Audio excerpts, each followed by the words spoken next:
Quay. Okay. Morning, Rev. It's 8:47 West Coast time in the morning. 1 second. I got so damn excited I'm coughing my head off. We were trying to say Rosamond, California, who is part of the United States, but I keep saying it myself. I keep asking myself, is your particular area part of the United States? And there's a reason why I ask. If your province is part of any one of the states, is if your province, and I don't think it is, but considered U.S. property, it's one thing that we have to keep worrying about the Louisiana madness and madness of having religion, religious doctrine taking over.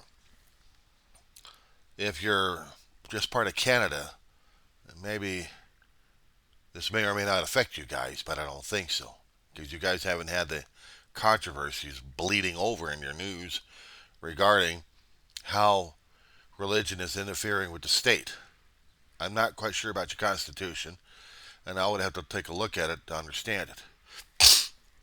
But the U.S. Constitution, and you are, I mean, you sound like you're still part of the Union in spirit, if not physicality, if not in physical. That you would understand, and the way you're demonstrating it. Yeah, you're trying to pose the question over to to the congregation about this one. I'm putting it as it directly. There is no way that we would allow religion to be in the classrooms except as lessons of history, but not as a major influence as they're designed to be. Meaning, the Bible doesn't go into the classrooms unless we're talking about a history. We're not doing morality in there. I hate to say it, but the public school systems are not going to allow this. Catholic schools are a different thing altogether. They would allow it. They are private. They are chartered. They would have that. Um, that's part of their curriculum. That is part of their way. That's not a dispute. What is dispute is public education. That threat. It's being threatened by the religious, meaning they want to influence people into their thinking. And the problem is we cannot have that here in the classrooms, nor can we have that in the government halls, let alone outside the damn government buildings. That was bad enough when there was, I think about 30 years that the ACLU went after a lot of government places, even having the Ten Commandments on on federal ground, and they went after them. I'm not quite sure if they were successful or not, but they went after them. I remember those stories. But we're talking about the religious group focusing on one particular religion. Constitution doesn't allow it. Our First Amendment will never allow it. Unless, of course, we have the Congress going to be making that kind of amendment changes. And if anybody had remembered their history courses and political science courses out there, it takes a hell of a long while for an amendment process to get through. Look how many amendments we've had and how many years it took for them to get up there. We had to have solidity. We had to have court cases out there to demonstrate the fundamentals why we needed this thing or not. And we needed the laws made in order to get our amendments created. We had to have hearings. We had to have discussion groups. We had to have the states involved, each and every one of them. They said, yes, we will have this amendment made. There is a process on this one. There's no way in hell we're going to have this kind of process. No way in hell. Not with the current Congress. I don't know about the next Congress, but right now, for the current Congress, there's no way in hell we'd allow it. I know they say, but this is states' rights. This is states' rights. We can do this. No. It's this federal territory you're crossing into. This is federal territory you're crossing into. You are crossing into a border you will not pass. I'm sorry, Gandalf has put his stick down and has said to the Balrog of the Christian belief, or to the religious belief, or religious right, whatever they call themselves. You will not pass. It's that simple. The First Amendment will never allow religion into schools or into public places because there is a separation between church and state. There was a deliberation. There was a deliberate act on this one when they discussed this in the federal papers.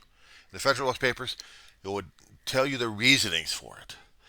Usually number 10 Federalist paper would give you the information necessary. Hell, that information's on PDF out there and online. All you got to do is read it.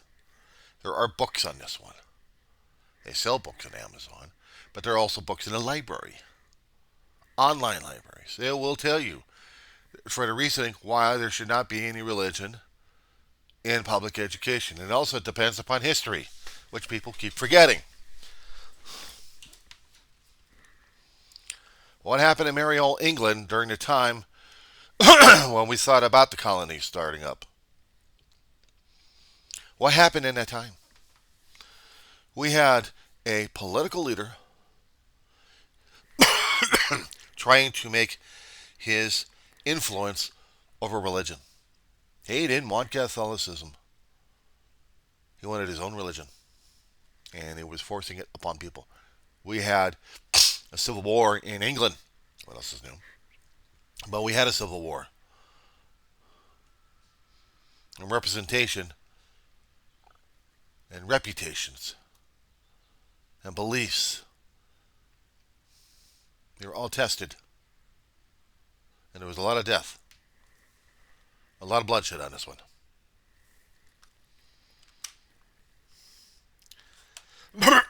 But in the end, you had people leaving England. When we had the West Indies discovered, we thought it was the New World. Not really. But it was new lands anyway for people to conquer. Manifest Destiny took care of that one. Not to mention the Spanish and Portuguese. Us Europeans are pesky. But we landed in various portions along the coastline of the East. And we met both friendly and unfriendly natives over there. Who could you blame them? I mean, we had strangers coming over here, knocking on our doorstep, saying, "Hey, can we live on your porch steps here? Can we build cabins over here? Can we build a colony? Can we build a country here?" Yeah. Imagine what the skepticism on that was.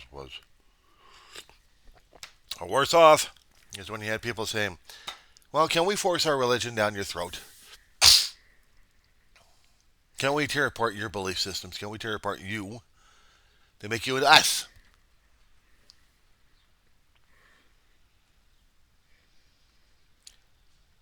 I keep hearing that the religious right, the Christian nationalists, all these damn people, they don't want to be the other countries had developed it.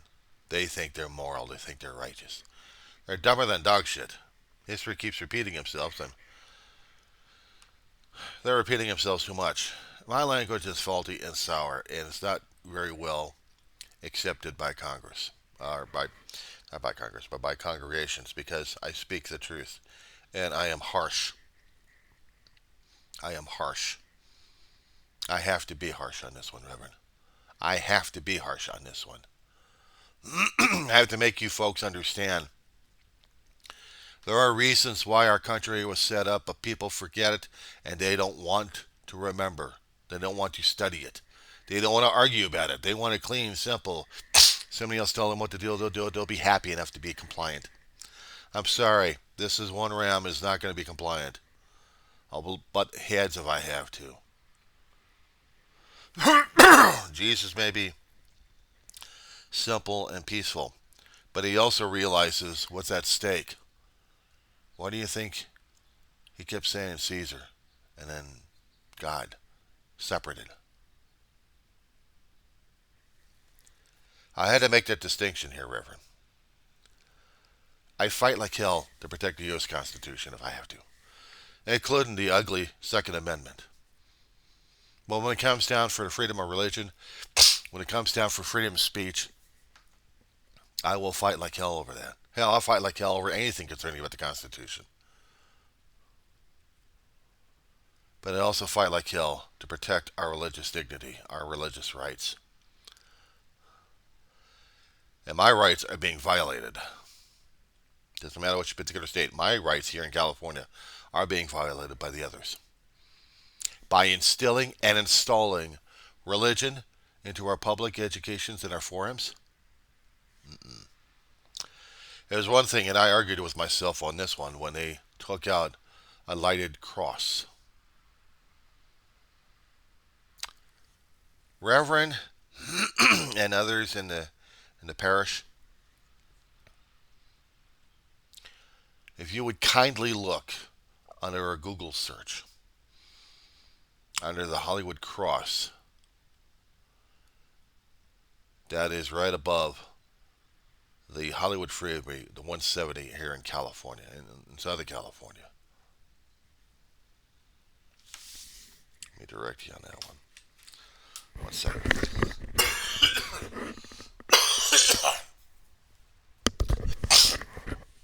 Yeah, definitely got to see a quack, and I'm not liking it.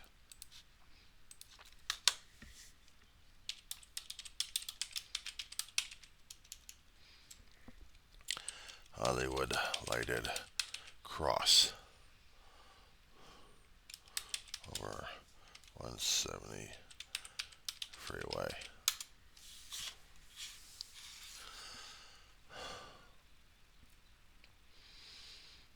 There'll be some information coming out there, including the LA Times archives. But I wanted for you folks to look at the images. This is my home. I grew up out here. Southern California is my home. There's a picture in there. Under one particular posting about video live, or actually videohive.net, they said the glowing cross on hill over Hollywood. It's a different position, but it's still a position that shows itself at night and during the daytime. This is a cross that is seen.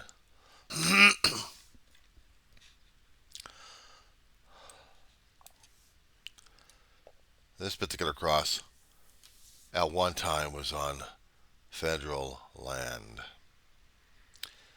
And there's a lot of people who objected to this. They went over to the ACLU on this one, and they had the ACLU file a lawsuit, which they won. They were going to shut off and remove the cross, but the cross had been there for decades on that particular land, and there was arguments for it to be there. But the ACLU won the court case saying they're going to remove it. But there's also another hill, maybe lesser known, yards away, a little bit of a hilltop. So that's where it is today. People hike up to it. During Easter, this is lit up. This is lit up for everybody to see. And yes, it is a religious icon, but this time it's on private property. Land that is not paid for, except probably by private donations, because it is on private property, not on public, where taxpayer money is being shelled out. If we're going to get into the taxpayer situation here, Reverend and congregation, we're talking for those who live in the United States. My taxes, your taxes, would be paying for something of a religious icon in a public building. You say, what's the problem with that? Now you are encouraging the federal government to be governed by religion. You're probably going to say, what's wrong with that? Because the U.S. Constitution was never created that way, and neither was our country. We want pluralism. You cannot enforce religion down people's throat. You cannot even force one particular religion down people's throats because it is not legal. It is not merited. Unless, of course, you wanted to go back in time to go marry old England and be a Catholic and then be told that you have to worship Protestant. Worse off. In our current time, if you are Jewish or if you are Muslim, and I'm talking to the congregation, and I am of a Christian nationalist. I want Christianity being enforced upon everybody, including your children,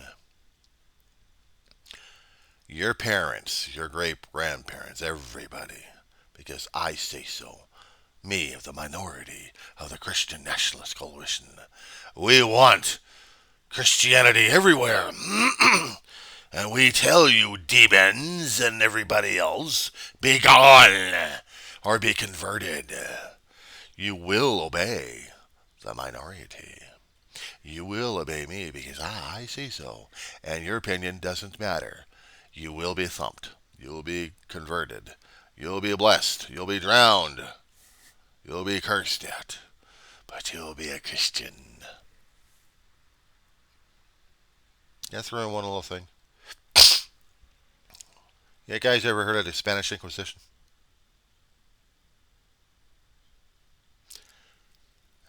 You have a lot of priests out there who are trying to convert the masses left and right. Hell, we even had the Crusades. Anybody ever heard of Crusades? We had representatives of the Pope, of the Holy Catholic Church, somehow convincing royalty in different places to go across the lands to the Middle East and convert the crap out of them. We are the Christians. We are going to assimilate you. If you're not, we're going to make sure that you wish you had. We are the Star Trek Borg. We're going to assimilate your ass or destroy you.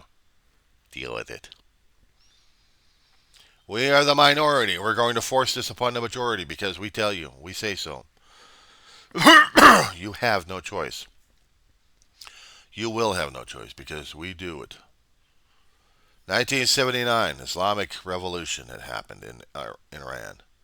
They're still there. The old farts are dying off slowly, but they're still there.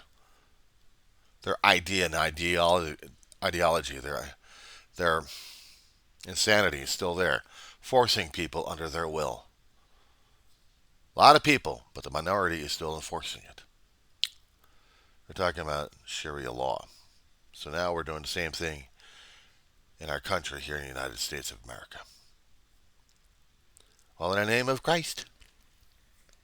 You will pay, you will obey. Otherwise, we get the jackboots in there. We get the matching uniforms. Hell, we get the matching red ties. We get the matching red ties go into your places, into the church, and tell you, you will believe in us, you will accept us, otherwise, and leave an implied hint of threat in there. I'm not saying, Annie, get your weapon. No, I'm saying, Annie, get your fire hose and douse them one. Because we're going to be on fire. It's not fire of conviction. It's fire of threat. And I'm not saying it. But they already got the blaze going. Hell, we already had Billy Joel singing the damn thing in the 80s.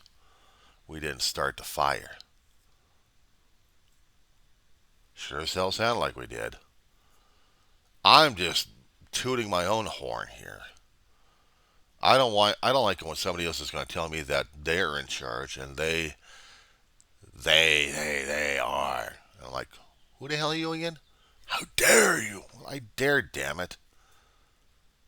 I dare, and I don't like it, and I don't want it. I'm not giving my taxpayer money to your assholes.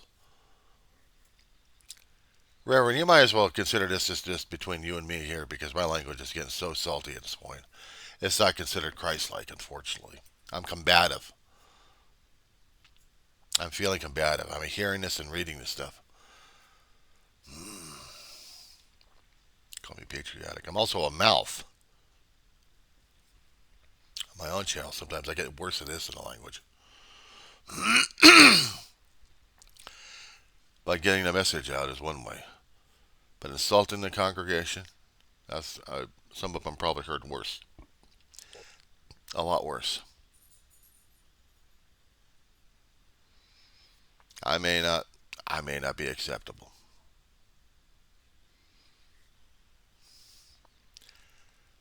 Then again, I don't find what so-called Christians are trying to do to other people acceptable.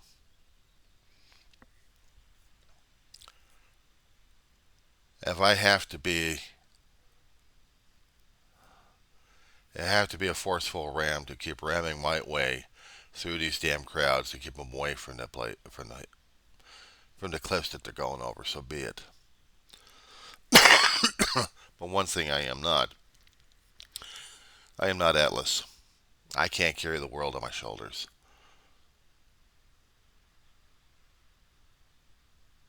But if he needs a break, I'll give it a shot. That being said, from one ram to another sheep.